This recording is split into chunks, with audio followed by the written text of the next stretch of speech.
Hi అండి, welcome back to my channel Nayaki's kitchens and vlogs. ఈరోజు మన ఇంటి రెసిపీ వచ్చేసి చాలా సింపుల్, ఈజీగా వంట రాని వాళ్ళు కూడా ఈజీగా ఈ ఊరగాయ పచ్చడి పెట్టుకునేలాగా తయారు చేసి చూపించబోతున్నాను. ఏంటి అనుకుంటున్నానా, ఎంతో ఆరోగ్యంగా సింపుల్గా ఎంతో రుచిగా ఉండే ఉసిరావకాయ చేయబోతున్నాను.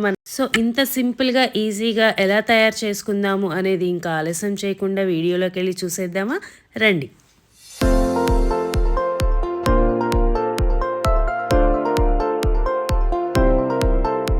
ముందుగా మీరు ఎంత ఉసిరికాయలతో పచ్చడి పెట్టుకోవాలి అనుకుంటున్నారో అన్ని తీసుకొని, నేను ఒక అరకిలో తీసుకున్నానండి. ఇవి ఒక 600 గ్రామ్స్ ఉన్నాయి, కాకపోతే ఒక ప్లేట్ 100 గ్రామ్స్ ఉన్నాయి కాబట్టి ఇవి ఒక 500 గ్రామ్స్ నేను ఉసిరికాయలు తీసుకొని కడుక్కొని బాగా తుడుచుకొని కొంతసేపు ఆరబెట్టుకొని అలా ఘాట్లు పెట్టుకొని పక్కన పెట్టుకుంటున్నాను. తర్వాత ఒక పావు లీటరు నేను నూనె పోసుకుంటున్నాను. ఇది గానుగ నూనె, నువ్వుల నూనె పోసుకుంటున్నాను.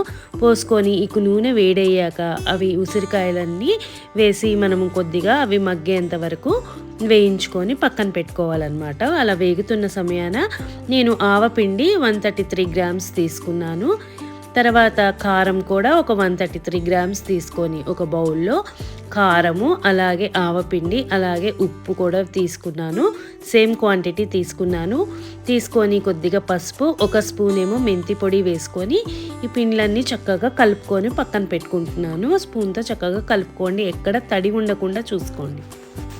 ఆ పిండ్లన్నీ కలుపుకొని పక్కన పెట్టుకున్నాం కదండి. ఈలోపు మన ఉసిరికాయలు కూడా వేయించేసుకొని చక్కగా మగ్గడానికి కూడా రెడీ అయిపోయినాయి. సో ఒక్కసారి గరిటెతో అలా పెట్టుకోగానే స్మూత్గా దిగిపోవాలన్నమాట.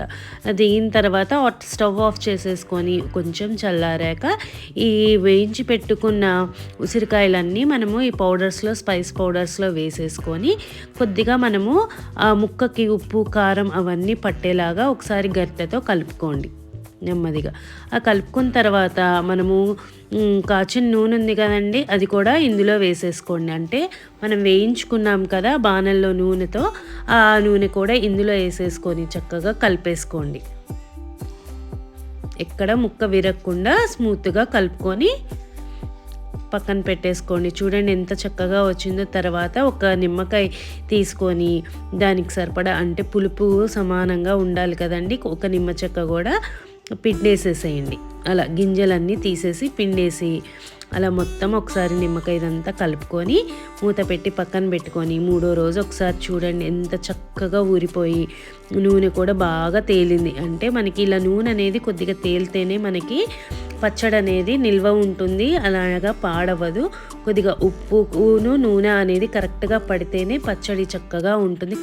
మనకి బూజు అనేది కూడా పట్టదండి. చక్కగా నేను ఒక గాజు సీసా తీసుకొని కింద కొద్దిగా ఆయిల్ అనేది వేసుకున్న తర్వాతే ఊరగాయ అంతా కలిపి వేసుకుంటున్నాను.